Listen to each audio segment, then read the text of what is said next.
Guys welcome to solution मित्रा।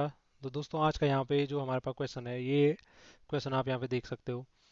इस question में क्या कह रहा है जी, ये इस क्वेश्चन में कह रहा है कि एक आदमी है जो एक A man can open a nut by applying a force of 150 newton by using a lever handle of length 0.4 metre. यानी एक आदमी है जो कि एक नट को कस रहा है, वो कितना न्यूटन फोर्स लगाता है, 150 न्यूटन फोर्स लगाता है। और जो उसका लीवर है उसके हैंडल की लेंथ है 0.4 मीटर, यानी कि इतने मीटर लंबे लीवर की सहायता से ये 150 न्यूटन लगाने पे एक पैंच को कस रहा है। What should be the length of the handle. अब कह रहा है कि लेंथ ऑफ हैंडल क्या होगी if he is able to open it by applying a force of 60 newton. कि ये इसी जो नट है हमारे पास, इसको कसने के लिए मात्र ये 60 न्यूटन का फोर्स लगा दे, उसी से हमारा काम बन जाए। तो यहाँ पे लेंथ कितनी होनी चाहिए आपको। यहाँ पे टॉर्क जो होता है, सबसे पहले यहाँ पे मैंने लिख दिया है जो कंडीशन हमें पता है कि पहले केस में हमारे पास जो लेंथ थी लीवर की, वो थी 0.4 मीटर और फोर्स लगाना पड़ा था 150 न्यूटन पैच को कसने के लिए। दूसरे केस में कह रहा है कि मुझे 60 न्यूटन फोर्स ही लगाना पड़ा, तो उस टाइम जो लीवर रहा होगा उसकी लेंथ कितनी रही होगी। ठीक है, तो इसमें हमारे जो छोटे छोटे कॉन्सेप्ट है जो हमारे क्लियर होने चाहिए, वो देख लेते हैं। तो जी, सबसे पहले आपको पता होना चाहिए moment of force. Moment of force क्या होता है, ये टॉर्क टॉर्क होता है एफ इंटू आर। ये होता है फोर्स इंटू आर होती है परपेंडिकुलर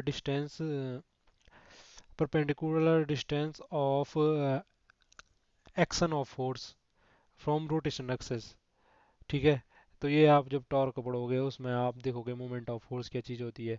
कुल मिला के किसी चीज़ को घुमाने के लिए कितना हमें फोर्स लगाना पड़ रहा, वो बताता है ये।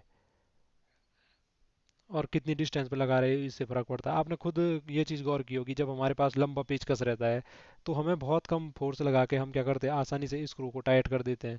और जब हमारे पास छोटा पेचकस लेगा तो बहुत ताकत लगानी पड़ती है। ठीक है, तो ये इसी फॉर्मूले से देख सकते हो आप यहाँ पे। अगर मेरे पे यहाँ पे देखो, मोमेंट ऑफ फोर्स होता है जो किसी भी चीज़ को रोटेशन करने में मदद करता है। ठीक है, अगर मैं फोर्स बढ़ा दूँ तो इसका मतलब मेरे पे छोटी लेंथ भी होगी तब भी मेरा काम बन जाएगा।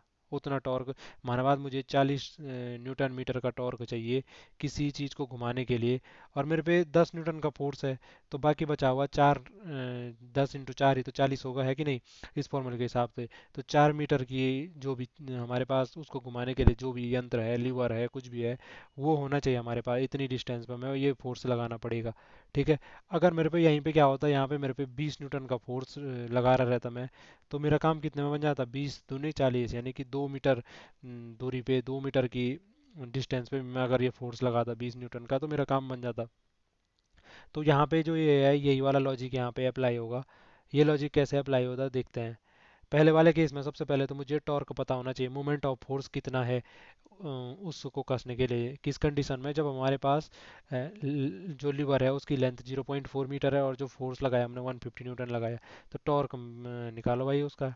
टॉर्क कितना हो जाएगा, फोर्स फोर्स कितना है 150 न्यूटन इंटू डिस्टेंस, डिस्टेंस है 0.4 मीटर। अब यहाँ पे ये मल्टीप्लाई किया हमने, ये आ गया 60 न्यूटन मीटर।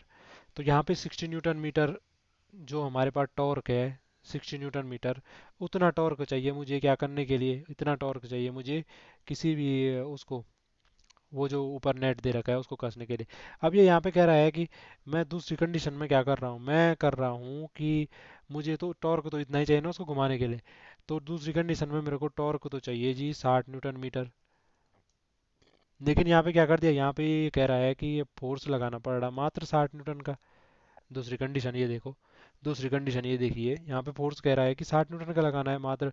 तो यहाँ पे कितने लेंथ का वो हमारा जो लीवर होगा वो जरूरी हो, मतलब वो है उस लीवर की लेंथ कितनी है कि इतना फोर्स लगाने पे हमारा जो नट है वो कस जा रहा है। तो उसके लिए हम इस फॉर्मूले में वैल्यू रखते हैं torque equal to f cross r. ठीक है जी, टॉर्क हमें पता है 60 न्यूटन मीटर, और फोर्स हमें पता है 60 न्यूटन, और बचा हमारा क्या, लेंथ ऑफ वो, लेंथ ऑफ लीवर वो हमें पता नहीं है, तो हमने वो अपनी जगह ऐसे ही रख दी। ठीक है साहब, अब फटाफट इनमें भी वैल्यू पुट की। तो रखो जी, ये 60 इधर आ गया, ये 60 इधर आ गया, तो ये क्या हो जाएगा हमारा, 60 newton metre by 60 newton equal to r. ये हो गया 60 न्यूटन से 60 न्यूटन कैंसिल, तो आर कितना बच गया यहाँ पे? आर बचा 1 मीटर। यानी 1 मीटर लंबा लीवर का हैंडल होना चाहिए अगर मुझे 60 न्यूटन के फोर्स से ही वो पेंच कसना है। तो हमारा आंसर क्या हो जाएगा? 1 मीटर। हमारा आंसर क्या हो जाएगा? 1 मीटर। 1 मीटर जो हमारा लेंथ है, अगर ये कह रहा है कि what should be the length, तो कितनी होनी चाहिए लेंथ? 1 मीटर की लेंथ होगी, तो हमारा 60 न्यूटन का फोर्स लगाने पे ये पेंच कस जाएगा। जबकि पिछले केस में 150 न्यूटन का फोर्स लगाना पड़ रहा था, तो तब हमें 0.4 मीटर की लेंथ के जो लीवर था उसकी ज़रूरत पड़ रही थी। तो इस प्रकार के क्वेश्चन में इस प्रकार से लॉजिक लगाते हैं और इस प्रकार से सॉल्व करते हैं। आज के लिए इतना ही। मिलेंगे आपको अगली वीडियो में। तब तक के लिए धन्यवाद।